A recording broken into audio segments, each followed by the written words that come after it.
Integridad y Sabiduría se complace en presentar desde la conferencia Por su Causa 2019, Revolución Sexual, sin base bíblica ni científica.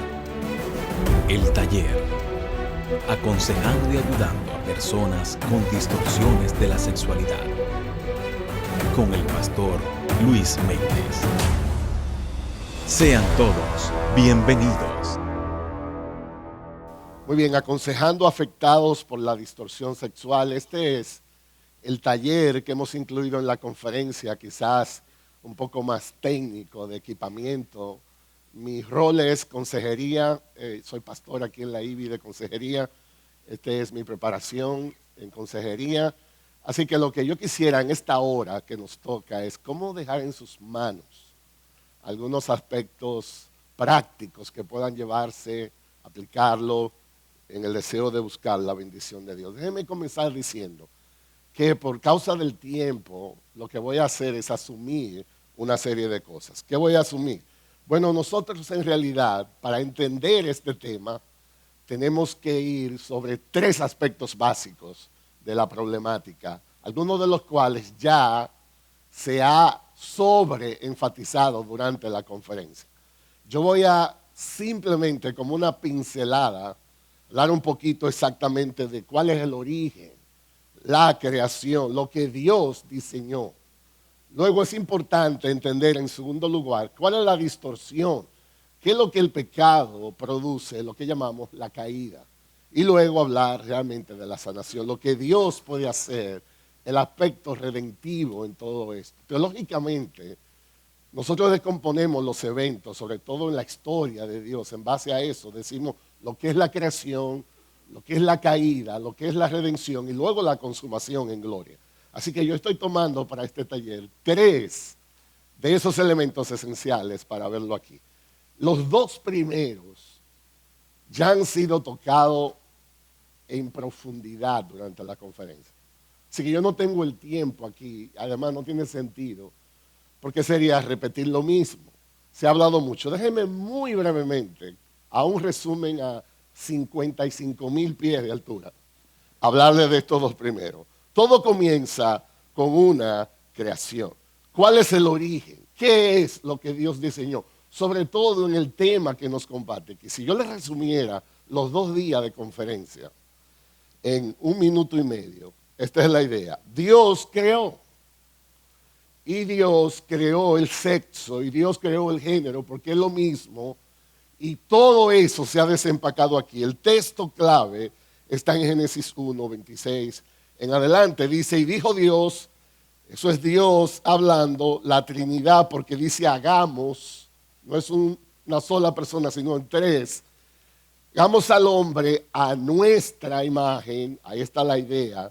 Fuimos creados a la imagen de Dios, conforme a nuestra semejanza, y ejerza dominio sobre los peces del mar, sobre las aves del cielo, sobre los ganados, sobre la tierra y sobre todo reptil que se arrastra sobre la tierra.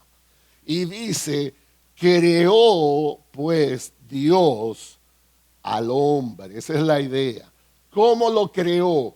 Cuando el autor inspirado, Moisés, quiere resumir la esencia de la identidad de lo que Dios creó, refiriéndose al hombre, esta es la expresión clave aquí, dice que lo creó a imagen suya. A imagen de Dios lo creó. Y como si eso no fuera poco, para tratar de aclarar la confusión, 2000 años y más, dice el texto que Dios lo creó varón y hembra. Ahí empieza todo. Este es el aspecto de la creación. Creó pues Dios al hombre a imagen suya, eso es lo más importante. Y un efecto de crearlo a su imagen es este, varón y hembra. Y ahí están todos los argumentos científicos, médicos de todo eso. Hay un varón que tiene un gen que es XY, hay una hembra que tiene un gen que es XX, etcétera, etcétera, etcétera. Para los fines de mi taller aquí, de mi estudio, yo solo quiero que usted entienda que hubo una creación. Dios no consultó a nadie para hacer eso, porque Dios es soberano de su creación. Dios lo hizo desde un inicio. No solamente eso, en el aspecto que nos toca aquí, la problemática que vamos a tocar, cuando hablamos de creación, yo quiero que usted entienda que Dios no solamente creó a la mujer y al hombre. Hubo algo más que Dios hizo. Dios creó el matrimonio. El matrimonio es la obra de la creación de Dios y Dios no dejó a nuestro discernimiento y voluntad entender cómo eso funciona. Dios es un Dios de orden. Dios trabajó los detalles de esto. Miren conmigo muy rápidamente. De nuevo, yo estoy resumiendo el aspecto de la creación aquí. El Señor Dios dijo, después que Dios creó, dijo, no es bueno que el hombre esté solo. Señor, esto es impresionante. En la narrativa de la creación, Dios reflexiona sobre lo que va creando. Es el arte de Dios, es el diseño de Dios. A Dios no le gustó ver al hombre solo. Y Dios mismo resolvió el problema. Dios dijo, le haré una ayuda idónea. De hecho, todo este asunto nace por un problema de soledad.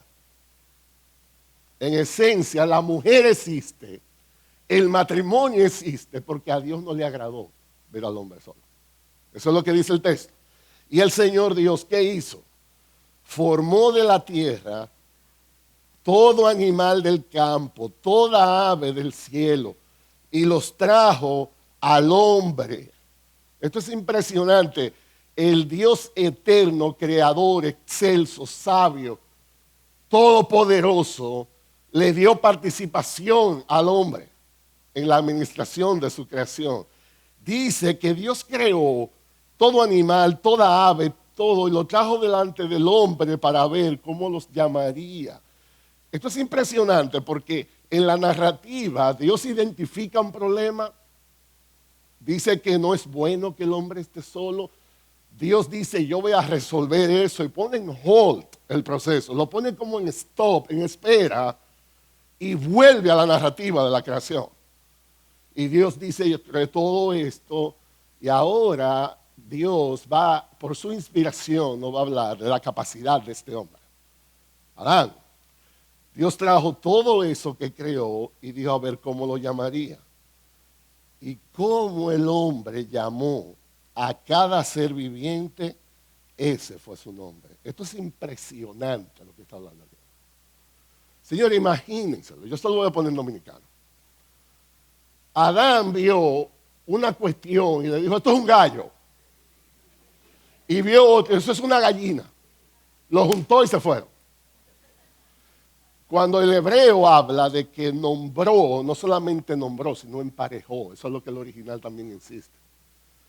De Adán vio una cuestión y dice, es un león. Y esto es una leona. Lo juntó y se fueron. Con cada especie. Adán fue capaz de ponerle nombre a cada ser viviente y no repitió un solo nombre. Y ese es el nombre que todavía al día de hoy existe. Eso es impresionante lo que está hablando aquí. Y el hombre puso nombre a todo ganado y a las aves del cielo y a toda bestia del campo. Un solo problemita hubo.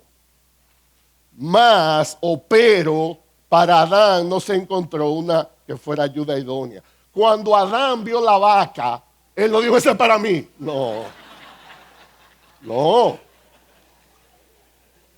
Dios lo creó a su imagen. Todo el mundo salió acompañado, menos Adán. Adán le resolvió el problema a todo el mundo, menos a él. Y volvemos a la realidad del verso 18 otra vez. No es bueno que el hombre esté solo. Adán por sí mismo no pudo resolver su problema de soledad. Adán tuvo toda la capacidad para ministrar, para nombrar, para emparejar. Pero Dios no le delegó la capacidad de resolver su problema de soledad. ¿Cómo se resolvió este lío? verso 21. Entonces, ese entonces es importante. Déjenme decirle, los que me conocen aquí en la IBI sobre todo saben, en realidad esto consiste en poner la palabra. Todo lo que yo voy a hacer aquí es presentarle la palabra para que el resto lo haga Dios. Esto se trata de la Biblia. Yo quiero insistir sobre los textos hoy en esta mañana. Entonces, aquí está Adán solo otra vez y dice, el Señor Dios. Eso es muy importante y sobre todo en la gramática hebrea, eso está al inicio. Dios, todo lo que el autor inspirado quiere resaltar, que Adán emparejó y nombró y se quedó solo y otra vez Dios entró en acción. El Señor Dios hizo caer un sueño profundo sobre el hombre y éste se durmió y otra vez Dios tomó una de sus costillas y cerró la carne en ese lugar y de la costilla que el Señor Dios había tomado del hombre, formó una mujer y la trajo al hombre. Esto es impresionante lo que está hablando aquí. Digo, yo no sé si le llama la atención las veces que aparece Dios, Señor Dios. Si hay alguna duda, ¿quién es el personaje principal aquí? El autor inspirado la despeja inmediatamente. Esto se trata de Dios. Dios dice que formó una mujer. Y vino a existencia la mujer. Y no solamente la formó, Dios se la trajo a Adán. Déjeme decirle, esto es impresionante. Nosotros hoy en día tenemos la convicción de que un matrimonio bíblico, de acuerdo a la voluntad de Dios, el hombre no elige a la mujer, Dios se la trae. Dios se la trae. Cuando yo estoy en una consejería prematrimonial, ustedes saben una de las preguntas que yo le hago a la pareja, ¿por qué tú crees que de los millones y millones de mujeres que hay en este universo, esta es la que tú crees que Dios te está trayendo? Y la verdad que no hay respuesta para eso. El tipo no puede sacar una foto del celestial y decirme, no, pero yo lo que quiero es ponerlo a pensar que eso es una realidad. Dios es quien trae, no yo tomar, sino Dios me la trae, por fe. ¿Y qué pasó? ¿Qué pasó? Dice, y el hombre dijo, esto es Adán, esto es ahora hueso de mis huesos y carne de mi carne. Eso está muy filosófico en el hebreo. Si fuera un dominicano, yo no sé cuál morena fue que se le apareció. Yo no sé si Eva era morena, rubia. Lo que yo estoy seguro que era dominicana. Cuando Adán vio esta mujerón, él no sintió lo que sintió por la gallina, ni por la vaca, ni nada de eso. Él dijo, ahora sí me dan los números. Esta es mía. Oigan esto, no solamente eso, sino que Adán también le puso nombre. Y dice, será llamada mujer. Dios no nombró a la mujer. Dios permitió que Adán lo hiciera. Y Adán dijo, será llamada mujer. Porque del hombre fue tomada. Adán completó esa parte. Y ahora el autor inspirado, Moisés, hace un comentario en la narrativa de la creación. Déjeme decirle, en teología bíblica nosotros decimos, Dios va revelando secuencialmente parte de la historia de la redención. Lo que Moisés, inspirado, ahora introduce, es una aplicación práctica de la narrativa. Moisés ha hablado de la creación del universo, la creación de las estrellas, del sol, la luna, los animales, las aves, el hombre y la mujer. Y ahora, en la narrativa de la creación, Moisés hace un pare. Y lo que sigue es un comentario práctico de Moisés acerca de lo que ha sucedido. Como si Moisés dijera, en base a cómo Dios resolvió todo este asunto, nosotros debiéramos concluir esto. Por tanto, el hombre dejará a su padre y a su madre y se unirá a su mujer y serán una sola carne. Y Moisés, inspirado, describe la esencia del matrimonio. desde el mismo inicio de la creación. Usted se ha puesto a pensar a quién le está hablando Moisés aquí. Dice que dejará a su padre y a su madre. Entonces, no es posible que sea Adán y a Eva que le esté hablando. Porque ellos no tenían. Hay gente que dice, este hombre está más perdido que Adán el día de las madres. Porque ¿a quién le lleva Adán el regalito? No había madre, no había padre, no existía nada de eso. Entonces, ¿a quién le está hablando Moisés? A nosotros. El apóstol Pablo, miles de años después, trae esta aplicación, la esencia del matrimonio. Dios creó el matrimonio. 3 cosas que tienen que existir para que un matrimonio sea conforme a la voluntad de Dios. Hay que dejar padre y madre, hay que unirse un hombre a una mujer y hay que fundirse, ser una sola carne. Todo eso es parte de la creación. Entonces, en esencia, esto es lo único que yo quiero que entiendan del origen. Dios decide en su soberanía mi género, mi sexo. Dios creó varón y hembra. Dios diseñó el matrimonio entre un hombre y una mujer. Dios no me consultó. Dios no dejó eso a la deriva, mis sentimientos, mis emociones. Dios desea que le glorifiquemos con nuestra sexualidad. Ese es el origen. Ese es el diseño. Ahí comenzamos. Ahora, en segundo lugar, ¿qué pasó? La caída, entró el pecado. ¿Cómo ese diseño se ha distorsionado? Miren, yo puse esta foto aquí. Y la idea es que cuando el pecado entra, se perdió el diseño original. La precisión del diseño quedó distorsionado, así como aparece esa letra ahí. Se desconfiguró el diseño. Perdió el balance, el entendimiento, la belleza. Lo que el pecado ha hecho, la caída es esta. Es un atentado contra el diseño. ¿Cómo lo vemos en la Biblia? Todo esto es un resumen de los 2 días de conferencia que ustedes han tenido. Así que se supone que usted se sabe todo esto. Miren esto, Romano, muy rápidamente. Yo quiero que ustedes de nuevo, mi intención aquí es, yo le voy a poner la palabra, y lo que yo espero que usted esté orando, que Dios le dé un entendimiento especial de esa palabra, porque solo Dios puede hacerlo. Esa es la idea. ¿Cómo fue esto de la caída? ¿Y cómo esto afecta de lo que estamos hablando? Porque la ira de Dios, dice Romanos 1, verso 18, se revela desde el cielo contra toda impiedad e injusticia de los hombres que con injusticia restringen la verdad. Porque lo que se conoce acerca de Dios, esa palabra es clave ahí, lo que se conoce acerca de Dios es evidente dentro de ellos, pues Dios se lo hizo evidente. Déjeme, ahí hacen un padre. Lo que el apóstol Pablo está diciendo es, hay algo en cada ser humano que Dios ha puesto parte de su sello en él. Hay una conciencia.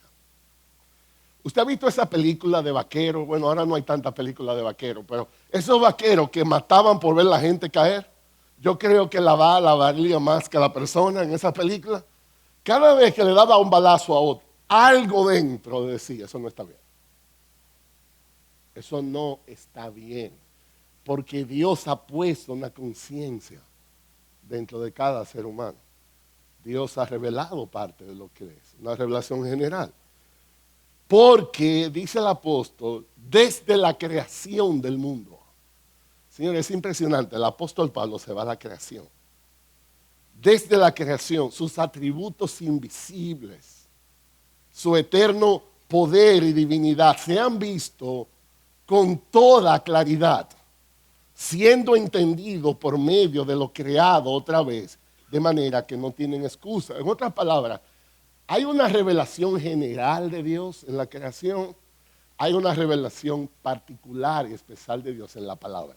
Pero la revelación general es suficiente para que una persona diga, hay un Dios.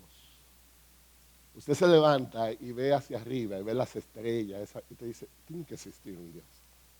Tiene que existir un Dios. De eso es que estamos hablando aquí.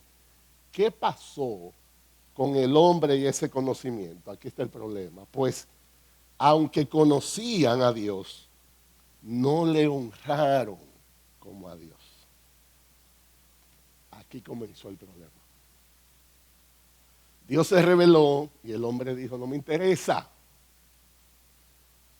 No le honraron. Eso no ha cambiado al día de hoy. Ese es el mismo problema. ¿Saben algo más? No le dieron gracias. Falta de honra, falta de gratitud. ¿Qué hicieron en cambio? Se hicieron vanos en su razonamiento y su necio corazón fue entenebrecido. A mí me llama mucho la atención esa expresión que dice, se hicieron vanos en su razonamiento. Ahí está. ¿Usted sabe lo que significa la palabra vano? Viene de una palabra que significa huequedad. Yo vengo de un campo de Santiago y mi abuela, allá se cultivaba el arroz, había que limpiarlo, había lo que llaman un arrobano. ¿Saben lo que es eso? Del asunto donde estaba todo, ella sacaba el grano y cuando lo abría, el cascarón, nada. Ese arroz es vano. Yo digo que hay una revista que se llama Vanidades. Déjame decirle, ese es un excelente título para lo que es la revista. Fulana se casó con fulana, el vestido costó $75,000. Vanidades. Tercera boda del fulano de tal. La boda va a ser en Hawái y los invitados lo llevan en helicóptero. Eso es vanidad. Vaya con una revista de esa a un enfermo al hospital de muerte a consolarlo. Y usted está ahí, el enfermo en la cama, usted le dice, la boda de fulana de tal, el vestido, a ver qué va a pasar. Eso es vanidad. Es un excelente título para esa revista. Huequedad, no hay nada adentro. Eso sirve para echarse fresco. Para lo único que hay. Vanidad. No solamente eso, profesando ser sabios, se volvieron necios. Y hubo una transacción que ha sido el peor negocio que se ha hecho. Cambiaron la gloria del Dios incorruptible por una imagen de forma de hombre corruptible, de aves, de cuadrúpedos y de reptiles. Déjeme irle desempacando el efecto de esa deshonra a Dios, de esa falta de gratitud, los efectos inmediatos en el corazón del hombre. Primero, falsa adoración. Ellos empezaron a buscar cruces, cosas raras, animales, para adorar. No solamente eso, eso va mucho más profundo. Dice el verso 24, por consiguiente entonces, Dios los entregó a la impureza. Yo no sé si ustedes van entendiendo cómo esto va desencadenando. Dios los entregó a la impureza en sus corazones, de modo que deshonraron entre sí sus propios cuerpos. ¿Cómo así? Porque cambiaron la verdad de Dios por la mentira y adoraron y sirvieron a la criatura en lugar del Creador, quien es bendito por los siglos de los siglos. Ese verso 25 describe el efecto de la incredulidad. Cambiaron la verdad por la mentira y adoraron a la criatura en vez del Creador. Eso es una locura. Eso es una locura. Una de las cosas que está matando esta generación, y penosamente ni la iglesia está exento de eso, que amamos lo que Dios da más que a Dios mismo. Eso es una locura. Dios es mejor que sus bendiciones. Dios es mejor que lo que Él da. Dios es la fuente. Ese fue el problema. Y aquí está vamos a decir así, el extremo de la consecuencia de esta transacción. Y llegamos a nuestro tema. Por esa razón, la misma razón que estamos hablando ahorita, falsa adoración, falta de gratitud, Dios los entregó a pasiones degradantes. Porque sus mujeres cambiaron la función natural por la que es contra la naturaleza. Y de la misma manera también los hombres, abandonando el uso natural de la mujer, se encendieron en su lujuria unos con otros, cometiendo hechos vergonzosos hombres con hombres y recibiendo en sí mismos el castigo correspondiente a su extravío. El efecto de una falsa adoración. Y el apóstol concluye su narrativa con el verso 28 y dice, y como ellos no tuvieron a bien reconocer a Dios o tener en cuenta a Dios, Dios los entregó a una mente depravada para que hicieran las cosas que no convienen. ¿Ustedes quieren más claro de ahí? ¿Ustedes quieren una imagen más específica de lo que el apóstol Pablo miles de años atrás está describiendo? Aquí está la comparación.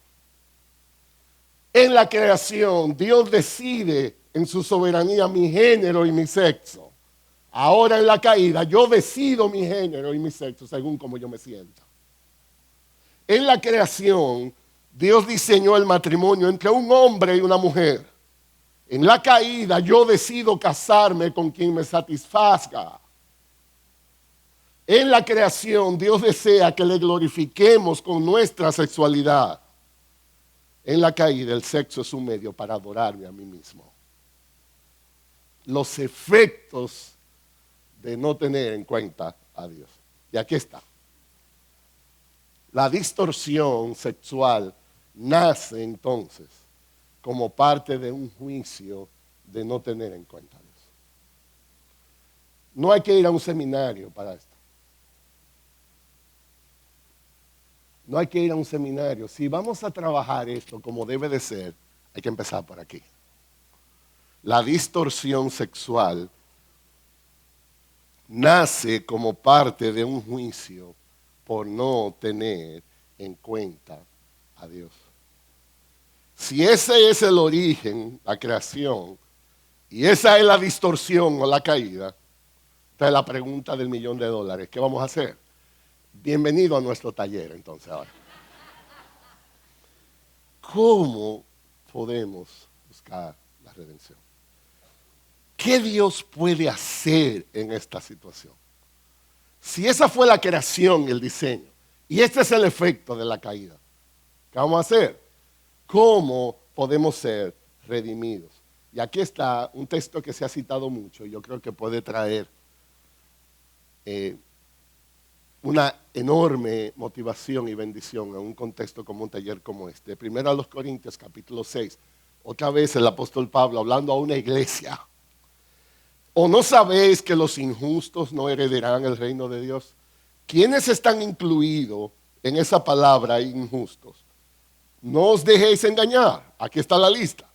Ni los inmorales, ni los idólatras, ni los adúlteros, ni los afeminados, ni los homosexuales, ni los ladrones, ni los avaros, ni los borrachos, ni los difamadores, ni los estafadores heredarán el reino de Dios. El pecado nos descalifica a todo. Homosexualidad no es lo único que hay ahí. Ahí hay inmoralidad, ahí hay idolatría, adúltero, en la misma lista. Cuando usted escuche aquí en este taller distorsión sexual, no vaya a pensar en homosexualidad nada más.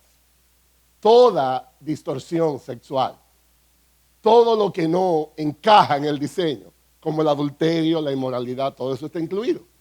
Y el tratamiento es el mismo. Yo lo que quiero que usted entienda que estamos todos en el bote. Usted ve, una vez hubo una persona que se paró en un salón así grande como este. Había un solo pasillo en el medio. Había un grupo de este lado y un grupo de este lado. Y parece que la persona no estaba muy bien de la cabeza. Y el hombre fue, tomó el micrófono y dijo, yo tengo un anuncio. Todos los que están aquí son unos ladrones. Y todos los que están aquí son unos mentirosos. Y se paró una señora de este lado. Mucho cuidado con usted. Yo no soy ninguna ladrona. Y él dijo, señor, excúseme, pase para este lado entonces. Okay. Todos estábamos en el bote.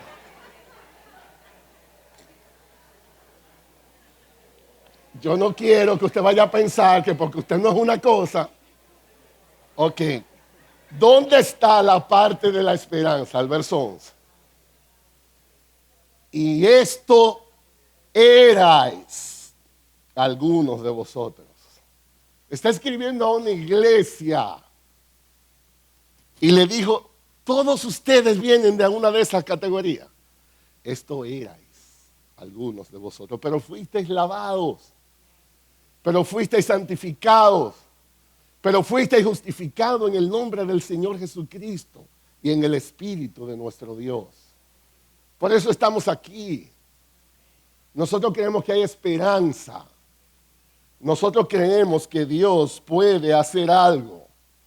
La distorsión sexual es sanada mediante una resolución consciente de volver a Dios. De eso se trata. Dios creó y diseñó. El pecado nos ha distanciado. Sanación significa volver a Dios. No importa en el lugar en que estás hoy. Hay esperanza para ti. Hay esperanza en Jesús. La sanación de la distorsión sexual viene por la ayuda del Espíritu Santo de Dios aplicando la palabra de Dios. Me dan un balance aquí. Yo sé que aquí hay muchos consejeros, hay pastores y hay de todo, pero a veces nosotros en la iglesia sobre todo nos asustamos cuando vemos problemas de esa magnitud. Y nosotros pensamos que no podemos hacer nada. Dios nos ha dado su palabra todo suficiente. Dios tiene poder para sanarnos. Eso no quita que no nos preparemos. Yo digo, en consejería nunca se termina de estudiar. Yo tengo 11 años estudiando y todavía estoy estudiando. Yo estoy en el Seminario Teológico del Sur, aquí está Felipe que lo representa, todavía terminando más estudios de consejería. Porque el problema que nos está matando es la ignorancia de la palabra. Pero Dios tiene poder por su palabra. Yo no quiero ser simplista en decir no hay un problema ni es complejo. Pero Dios nos ha dado herramientas para que podamos dar esperanza. La oración es que Dios nos ayude a volver a Dios. Que Dios nos ayude a volver a Dios. Que al lugar donde el pecado nos ha llevado por la caída, podamos ser rescatados para volver al diseño de la creación. Esa es la sanación. Ese es el reto. Y déjenme decirle algo, eso es lo que Dios nos llama a hacer. Esto no es complicado en realidad ni difícil, esto es imposible. Solo Dios puede hacerlo. Solo Dios puede hacerlo. Ahora, entonces, ¿qué vamos a hacer con esto? Yo voy a tratar, ¿cómo vamos en tiempo, Moisés? Ok, vamos bien, dice Moisés. Cualquier culpa, Moisés, allá atrás que ustedes la van. Déjenme tratar entonces ya de entrar en algunos aspectos. El taller es cómo trabajar este asunto. Y yo lo que quisiera, aprovechar el máximo de tiempo y dejar principios generales de consejería, que usted puede usar en muchos problemas. Y vamos a tratar de aplicarlo más aquí. Primero, déjenme tomar un tiempecito para explicarle conforme a la palabra cómo nosotros funcionamos por dentro. Porque esto se trata de un problema por dentro. Así que déjenme tomar un tiempo. Antes de entrar en sugerencias prácticas, pasos específicos, yo creo que es importante tomar un momentico para ver. Miren esto.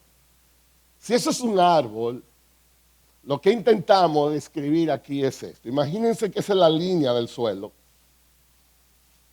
Existe en un árbol lo que se llama raíz y existe lo que se llama frutos de eso.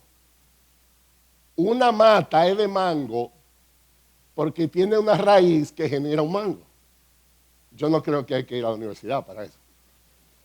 ¿Qué pasa si usted va al supermercado y compra naranja y compra coquí, de eso que pega bien, y a la mata le pega naranja? ¿Eso hace que la mata sea de naranja? No, porque el problema está en la raíz. Esa misma ilustración se puede aplicar para nosotros. Hay algo dentro que genera lo que se ve fuera. Nosotros somos gente bastante complicadita por dentro. La mecánica como funcionamos es bastante compleja. El problema nuestro no es lo que se ve, sino lo que no se ve. Ese es el desafío, un problema como este. Y en la mayoría de los problemas que enfrentamos en la vida de fe. Lo que más fácil conocemos es lo conductual, es el efecto. Lo que nos da más dificultad a identificar es la causa, la raíz. Y para resolver un problema tenemos que ir a la raíz. Una ilustración que a mí me encanta usar es una filtración. Mi esposa, mi morena, es arquitecto. Yo tuve mucho tiempo ligado a construcciones y cosas de esas. Si en la sala de su casa usted va a recibir una visita importante y sale una filtración y la pared se pone horrible, entonces usted tiene dos opciones. Usted compra una lata de pintura del mismo color y el día antes que llegue la visita usted pinta la pared y usted resuelve. ¿Está resuelto o no está resuelto el problema? Bueno, por 2 días. Lo que a nadie le gusta hacer es picar esa pared. Eso trae lodo sucio, todo. A veces donde se pica no es que está el problema.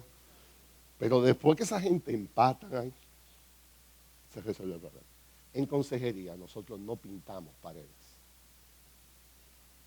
Nosotros trabajamos la filtración. Y eso significa cirugía. Hay que entrar hacia adentro. Yo todo lo que voy a hablar hoy tiene que ver con esta parte de nosotros. Lo que no se ve. Déjenme entonces ahora invitarles, como si fuera una rayo X, a entrar al corazón nuestro, ¿ok? ¿Están listos? Yo debí traer unos lentecitos especiales como de esos. Ok, déjenme tratar de graficarle cómo funcionamos. Esto es extremadamente importante, hermano. Yo le estoy resumiendo una maestría de consejería en 5 minutos. Así que el pago es al final, a la salida. Oye, aquí. Miren esto, déjenme tratar de graficárselo un poco mejor aquí. Todo comienza con algo que está fuera de nosotros. Ay, perdón, ya dañé todo esto. Déjenme ver cómo. Espera un momentito, por favor. Todo comienza, voy a tener que dejarlo así. Todo comienza con algo que está fuera de nosotros, situaciones, tentaciones, lo que sea. Alguien te habló mal, tú saliste a manejar y como los dominicanos manejamos tan organizadamente y todos nos respetamos, usted no tiene problema. El calor afuera, el vecino, la música, la falta de dinero, todo lo que usted quiera son cosas externas. Y cada cosa que sucede afuera tiene un efecto adentro. Imagínese entonces que esto es una ventana de lo que sucede adentro de nosotros. Esto que está aquí genera efectos aquí adentro, la idea, ¿ok? Hay cosas. ¿Cómo funcionamos? Bueno, lo primero es que en ese corazón se activan lo que llamamos los pensamientos. Lo primero que usted hace cuando tiene una circunstancia, lo que sea que usted piensa. Eso es impresionante. Esto es inequívocamente la manera como Dios nos diseñó. Usted ve, usted está aquí ahora mismo y usted puede decir, me interesa el tema, me gusta el salón, estoy cómodo, hace algo. Usted tiene todos los sentidos mandando la información. Y usted está procesando esa información consciente o inconscientemente. Usted llega a un sitio y dice, no me gusta, esto está oscuro, o está frío, o hace calor. Hay una gente que usted conoce, acaba de conocerlo. Y usted dice, esta persona no me cae bien. Usted no ha visto gente así. O el pastor habla mucho, o lo que sea, yo no sé. O hay un ruido, usted se molestó. Y eso lo primero es que genera un pensamiento. Todo se activa en nuestra dinámica de ser con un pensamiento. Agarren eso ahí, porque eso es muy importante. El asunto es que eso no se queda ahí. Porque todo lo que usted piensa genera una emoción. Entonces usted ahora siente. Los pensamientos informan nuestros sentimientos. Es imposible desligar lo que yo pienso de lo que siento. Una gente se levanta y dice, mira, el jefe me está hablando mal, me siento con miedo de que me van a votar, porque usted empieza a alimentar esa cabeza, empieza a dar toda la información y eso es un sentimiento. Usted dice de alguien muy cercano a usted, no me responde la llamada, le mandé, le escribí, no hay, tengo una semana atrás, empieza a sentirse rechazado. Todo lo que usted piensa se combina para activar lo que siente. Y no solamente eso, todo lo que siente se combina para generar lo que usted hace. Esto es impresionante. Nuestros pensamientos informan nuestros sentimientos. Nuestros sentimientos informan nuestra voluntad. Dios nos diseñó así. Miren una ilustración. Vamos a suponer, estamos en un sitio, todo muy normal. Aquí, ahora mismo. Estamos aquí felices, el taller, estamos aprendiendo. Suena el teléfono, lo que sea, y dice alguien, sal corriendo para tu casa, que hubo un problema. Entonces, usted estaba bien aquí. Una información entró a su cabeza. Ya usted genera un sentimiento, está asustado, atemorido. No sé qué, si me dijeron toda la verdad, no sé si fue un accidente. Y ya usted no quiere quedarse aquí. Su voluntad es afectada, todo lo que quiere es salir corriendo. Pero usted estaba tranquilito aquí. ¿Qué pasó? Algo entró a su pensamiento, afectó sus sentimientos, los sentimientos afectó su voluntad. Esto es inequívocamente el ciclo que todos nosotros hacemos funcionar. Una vez está a nivel de voluntad, entonces usted tiene una respuesta. Usted va a responder en fe ante esa circunstancia diciendo, yo confío en Dios, Dios está por mí, Dios me ama, soy su hijo. O usted responde en incredulidad, yo dudo de Dios, de su bondad conmigo, de su fidelidad. Dios me ha olvidado, no quiero saber nada, desobedezco. Hay únicamente dos posibles respuestas, o fe o incredulidad. Y cada una de esas respuestas se repiten hasta ser un hábito en usted. Puede ser de fe o puede ser de incredulidad. Así funcionamos. Esto va a ser muy importante ahorita para trabajar el problema en la consejería. Por ahora, yo todo lo que quiero que usted entienda, que la mecánica como operamos es, usted piensa, usted siente y usted hace. ¿Ok? Vamos más para adentro ahora. Vamos a descender a un nivel más. Déjenme entonces hablarle cómo dentro del corazón esto se combina en aspectos de gracia y de incredulidad. Le voy a descomponer el corazón ahora. La realidad es que nosotros nos somos descritos en la palabra como adoradores. La pregunta no es si usted adora. La pregunta es, ¿qué es lo que usted adora? Porque somos una máquina. Dios nos diseñó así. Siempre estamos adorando, amando apasionadamente algo. Usted puede estar en una adoración activa guiada por la incredulidad, o usted puede estar en una adoración activa guiada por la gracia de Dios. Cada uno tiene un efecto diferente. La incredulidad nos lleva a tener ídolos, falsos dioses. La gracia nos lleva a adorar al Dios verdadero. Déjeme decirle en el lado derecho los efectos cuando la incredulidad está guiando esa adoración. Recuerden, usted piensa, siente y hace. Cuando la incredulidad está gobernando, los pensamientos son como esto. Yo quiero, yo necesito, yo merezco, me da miedo, yo anhelo. Todo es yo y yo.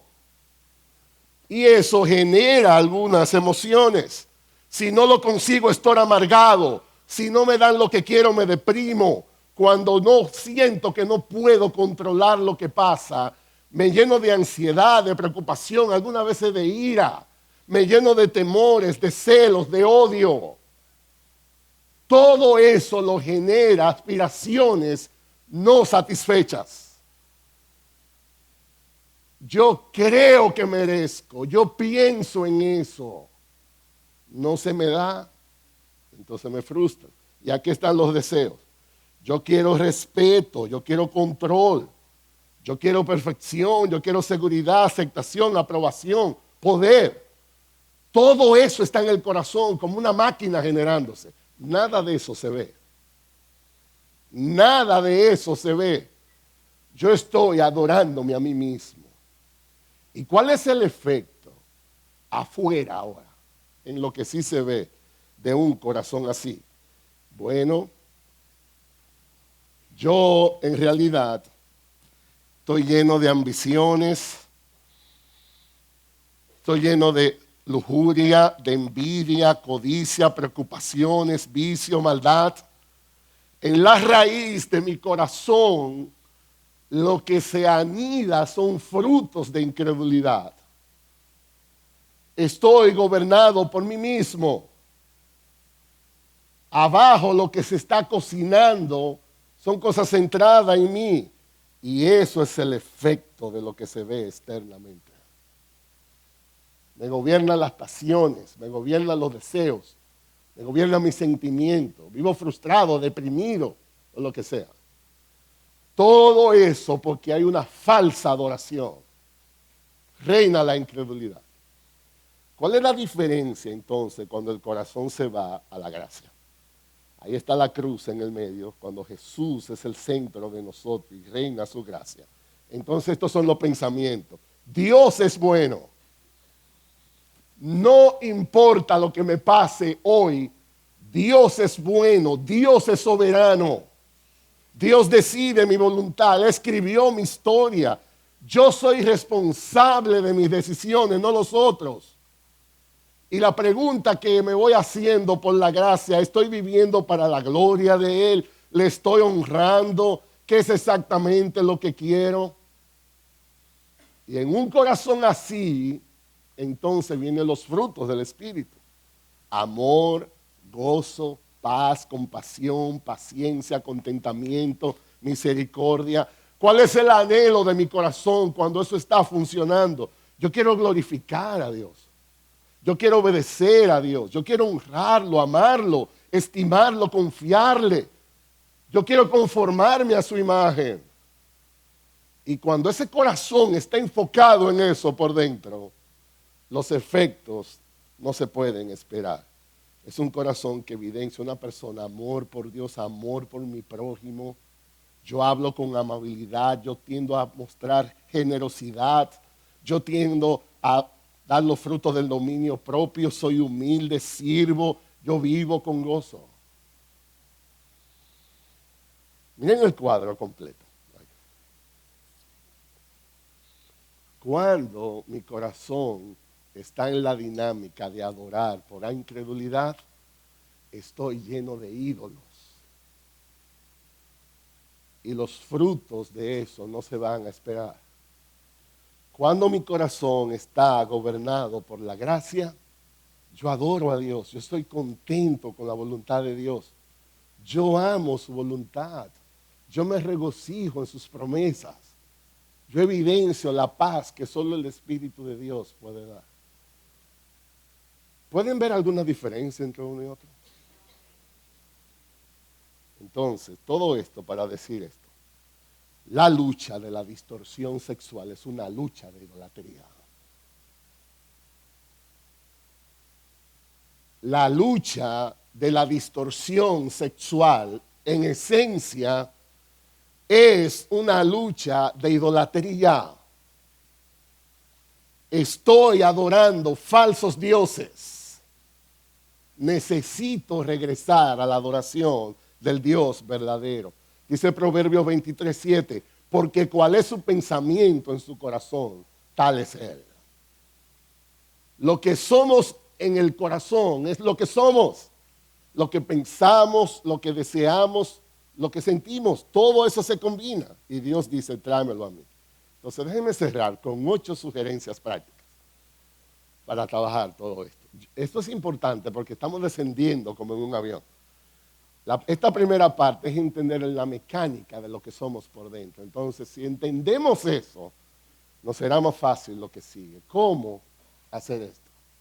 ¿Cómo ayudar? ¿Cómo ayudarme en un problema de distorsión sexual? En primer lugar, practicar la compasión. Estoy asumiendo aquí en esta primera parte alguien llega buscando ayuda. Practicar la compasión. Y hablo a los hermanos que están aquí sobre todo hoy.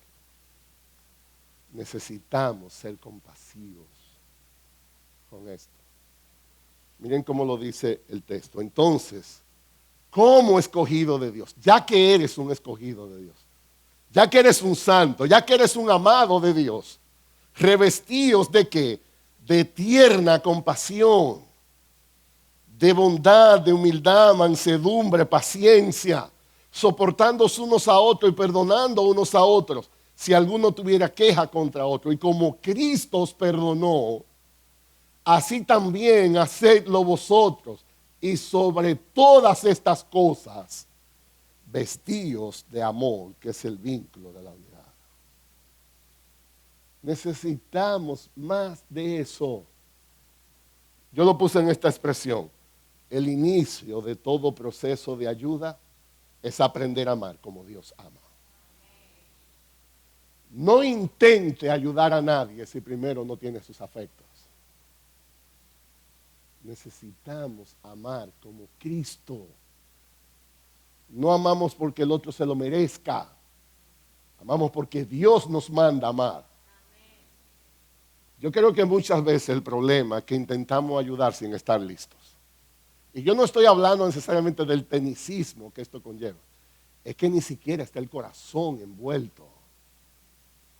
Necesitamos compasión. Una de las cosas que más me llama la atención en la Biblia, uno de los evangelios habla de que al Señor Jesucristo le trajeron una mujer que la encontraron en el acto del adulterio.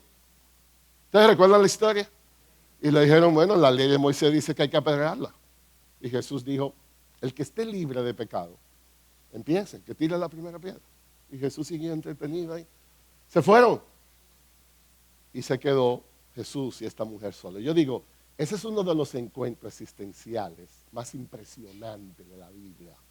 Piensen por un momento en la escena. El Dios 3 veces santo del universo frente a una mujer adúltera, solos. ¿Usted se quisiera ver ahí? En una actividad como esa. Yo no estoy hablando de la mujer frente al pastor. Yo estoy hablando frente a Jesús, el Dios santo.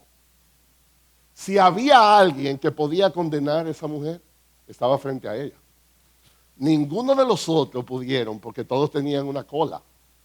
Pero Jesús no tenía cola. ¿Sabe lo que hizo Jesús? Dijo, ¿y dónde estaban? ¿Se fueron? Sí, se fueron. ¿Ninguno de ellos te condenó? No. Yo tampoco te condeno.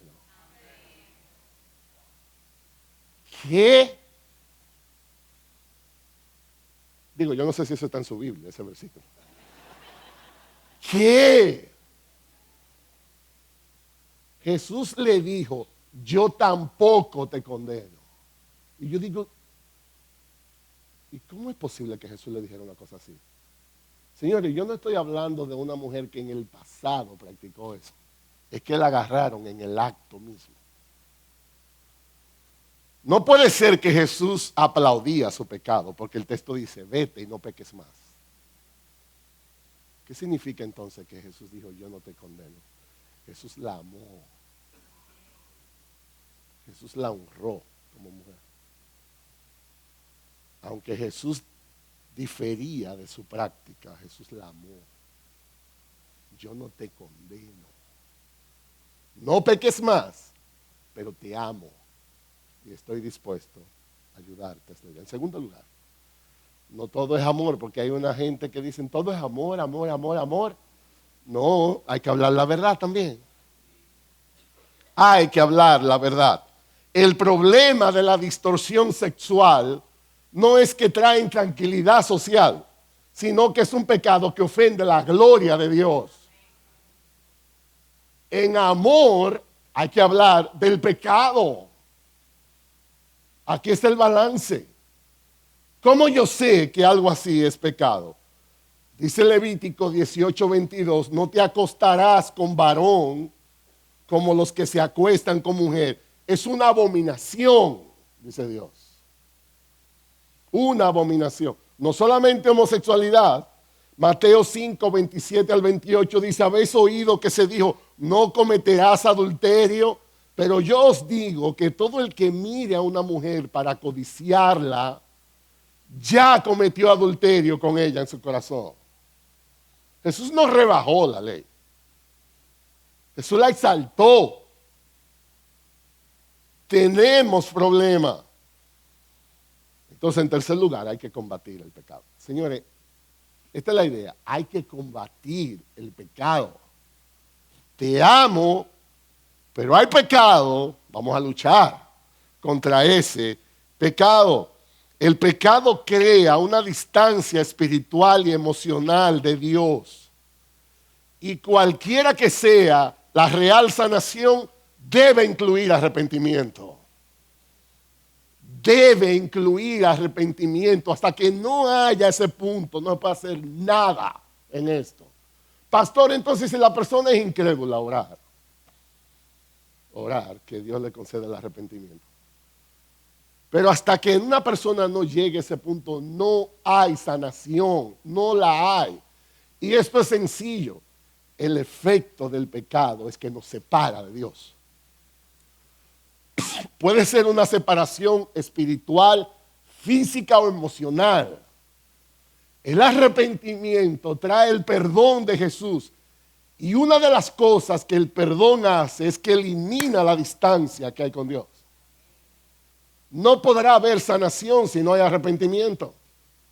Ese pecado debe de ser tratado, confesado, debe de ser trabajado. Dice 1 de Juan 1:9, si confesamos nuestros pecados, Él es fiel y justo para perdonarnos los pecados y para limpiarnos de toda maldad. Eso es parte de lo que es la sanación.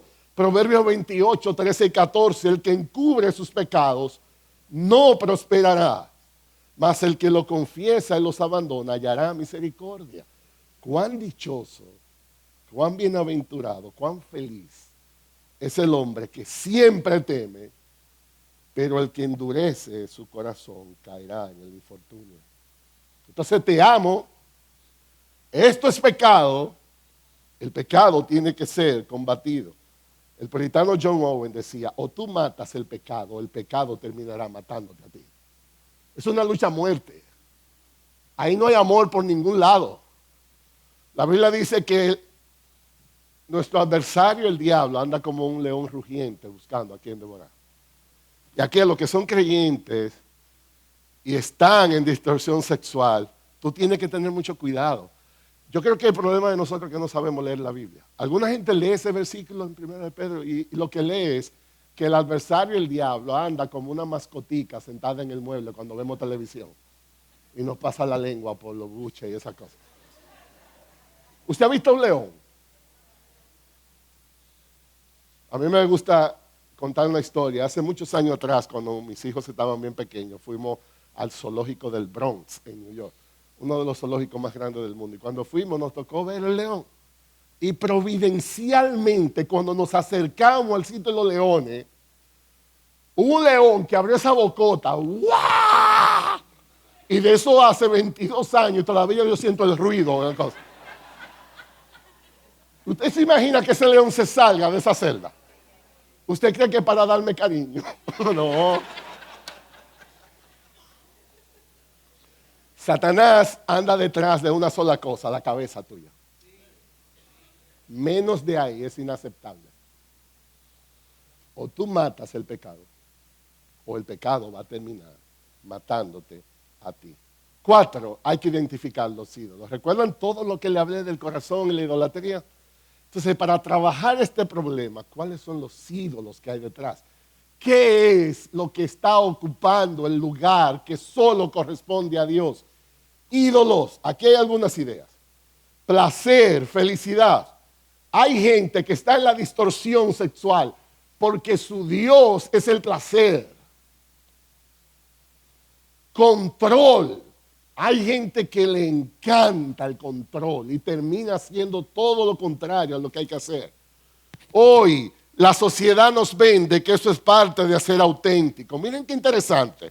Hoy se iguala autenticidad a hacer lo que te dé la gana. Tú lo sientes, sea auténtico. ¿Sabes lo que significa? Dale. Si tú reprimes lo que sientes, tú no eres auténtico. Yo no sé dónde se inventaron ese asunto. Hay otro que dice libertad. Y hay gente que confunde la libertad con el libertinaje.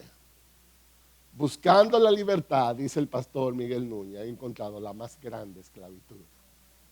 Eso no es libertad. Eso es un falso ídolo. Independencia, la gente no quiere que le digan lo que van a hacer. Quieren ser libres. Aceptación. Me decía, el pastor Héctor Salcedo, chacho, dio una charla aquí del efecto de los padres varones sobre los hombres en homosexualidad. Y los estudios confirman que la gran mayoría ha caído en la homosexualidad por falta de aceptación de su papá, de afirmación de su papá. Y hay gente que cae en eso buscando esa aceptación, buscando el respeto. La gente dice porque amo y confunde el amor. Hay incomodidad. Y hay gente que dice yo tengo el deseo. Es que yo tengo ese deseo. La clave es entender que los sentimientos no pueden estar por encima de la palabra de Dios. La pregunta no es lo que tú sientes, la pregunta es qué es lo que Dios dice. ¿Usted sabe las cosas que yo siento? Mire, yo no sé si le ha tocado viajar, a mí me toca viajar mucho, porque nosotros vivimos en Estados Unidos y venimos aquí. Y cuando yo voy pasando por primera clase en un avión, ¿usted sabe lo que es de primera clase en un avión? Yo me da un sentimiento. Honestamente, a mí me da como una cosa por dentro cuando yo veo toda esa frutica y toda esa cosita que le dan a esa gente, que yo siento quedarme ahí. ¿Qué usted cree que va a pasar si yo me siento ahí? La azafata, con todo el cariño del mundo, me va a decir, amigo, usted no va ahí. El problema es, yo lo digo chistoso, pero en verdad, eso es lo que nos está matando. Vivimos en una generación que como nunca se está gobernando por lo que siente. Hemos elevado los sentimientos como la fuente incuestionable de la voluntad. Y eso es lo que nos está matando. Un deseo, por más sincero que sea, es pecaminoso si no es conforme a la voluntad de Dios. Los deseos deben filtrarse por lo que Dios dice. Quinto, debemos orar.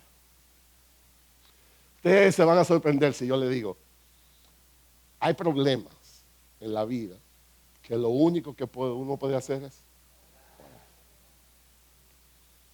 Antes de tecnicismo y de orar. Orar. Simón, Simón, dice Lucas 2, 31 al 32, mira que Satanás os ha reclamado para zarandearos como a trigo, pero yo he rogado por ti, para que tu fe no falle, y tú, una vez que hayas regresado, fortalece a tus hermanos. ¿Cómo yo voy a hacer eso? Haciendo lo mismo, orando. Tenemos que ser gente de más oración. Yo creo que nosotros vivimos una vida cristiana que hay tanta comodidad que hemos perdido de ver la realidad de nuestra necesidad de Dios. Dios a veces permite las cosas para traernos a Él. La oración es que Dios nos libre de Dios. Que el amor de Dios nos libre de su ira. Que la preciosa sangre de Jesús pueda rociar y traer perdón a nuestros corazones. Que Dios vuelva. Que Dios haga algo por su poder. Que Dios nos visite con su gracia. Sexto, debemos cambiar pensamiento, actitudes. Se nos está yendo el tiempo. Déjenme avanzar lo más que puedo en esto, porque esto es muy importante. En cualquiera que sea la distorsión sexual, basado en lo que explicamos, cómo funciona el corazón, pensamiento, sentimiento, voluntad, hay que hacerle así a eso. Hay que trabajar con eso. Miren cómo lo pone el apóstol Pablo en Efesios 4. Señores, esto es escribiendo a una iglesia. Oigan esto. Esto digo pues y afirmo juntamente con el Señor, que ya no andéis como andan también los gentiles, que no vivan como viven los gentiles. ¿Cómo viven? Oigan la descripción que hace de una persona que no tiene en cuenta a Dios. Andan en la vanidad de su mente. Andan entenebrecidos en su entendimiento. Andan excluidos de la vida de Dios. ¿Se puede ver algo más impresionante que esto? Razón. Por causa, dice aquí, de la ignorancia que hay en ellos, de la dureza de corazón. Eso es lo que hay que atacar. Ignorancia y dureza. cualquier pecado, incluyendo la distorsión sexual, se origina en esencia por estas dos dinámicas. Hay ignorancia de Dios, hay dureza de corazón. La sanación ataca esas dos cosas inmediatamente. Dice el apóstol Pablo, y ellos, habiendo llegado a ser insensibles, se entregaron a la sensualidad. La sensualidad es el primer pecado que aparece listado cuando hay esa falta de entendimiento. ¿Y qué hicieron? Para cometer con avidez toda clase de impureza. Y dice el apóstol a la iglesia, pero vosotros no habéis aprendido a Cristo de esa manera. No habéis aprendido. Eso es una escuela, estamos aprendiendo. Si en verdad le oíste, habéis sido enseñado por Él, conforme a la verdad que hay en Jesús. ¿Qué hago entonces? ¿Usted se imagina hacer una carta que se leía a la iglesia? Y si usted estaba sentado y decía, por eso soy yo. Lo que se está leyendo, eso soy yo. ¿Qué hago? Cambia. ¿Cómo cambio? Y aquí está, en mi opinión, el texto bíblico fundamental para el crecimiento espiritual. 3 pasos. En cuanto a vuestra anterior manera de vivir, despojaos del viejo hombre. Hay que quitarse el viejo hombre. Eso es interesante, esto es un mandamiento. Esto es un imperativo. Y ese viejo hombre es viejo no porque tiene mucha edad, sino porque se corrompe de deseos engañosos. Son los deseos los que lo hacen viejo. ¿Qué más hago? Dice el apóstol Pablo, que seáis renovado en el espíritu de vuestra mente. Tiene que aprender a pensar. Si vas a cambiar, hay que sustituir esos pensamientos. ¿Y qué más hago? Y os vistáis del nuevo hombre. ¿Por qué es nuevo? Porque es a la semejanza de Dios, que ha sido creado en justicia y santidad de la verdad. 3 pasos para cambiar. Hay que despojar una actitud. Hay que renovar la mente, hay que revestirse en una actitud. En un plan de consejería, cuando nosotros trabajamos en un salón de consejería, a esto es que le dedicamos tiempo. Vamos a escribir todo lo que tú piensas ahora mismo y haces. Vamos a explicar por qué lo vamos a sustituir. Y cuál es el texto bíblico que vamos a entrar en tu cabeza. Porque si aprendes a pensar bíblicamente, el resto es historia. Porque los pensamientos influyen en tus emociones, influye en tu voluntad. Esa señal a pensar. Finalmente debemos entender la guerra espiritual. Esto es una guerra espiritual. Yo no tengo todo el tiempo que quisiera para hablarle de la guerra espiritual, pero la aplicación de Efesios es esta. Señores, uno de los libros más excelsos en la gloria de Dios. Se cree que Efesios y Romanos componen la real teología. Cosas gloriosas. ¿Saben cómo terminó el libro de Efesios? Por lo demás, hermanos, fortaleceo en el Señor y en el poder de su fuerza. En otras palabras, cuídate. En serio, un libro tan glorioso va a terminar así. Bueno, esa es mi Biblia, yo no sé si la tuya dice eso. Fortalécete en el Señor. Revestíos con toda la armadura de Dios para que podáis estar firme contra la insidia del diablo. ¿Por qué? Porque nuestra lucha no es contra sangre y carne. Tu problema no es con gente. Tu problema no es tu esposa, tu esposo, tus hijos, el vecino, el pastor, el jefe.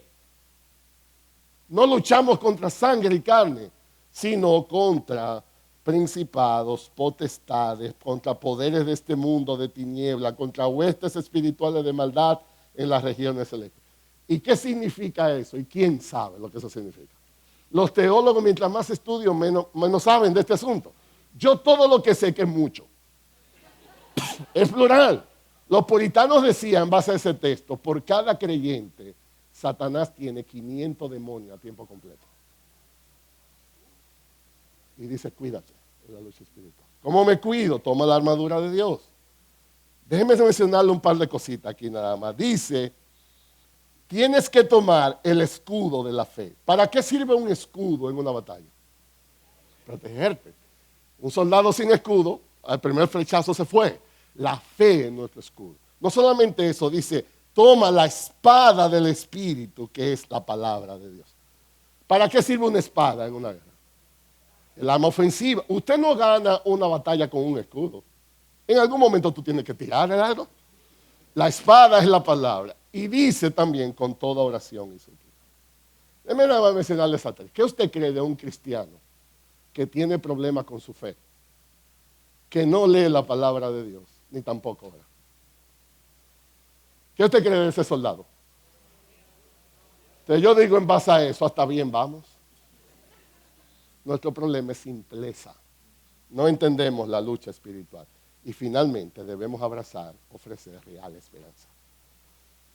Real esperanza. Recuerden, señores, esto es consejería 55,000 pies de altura.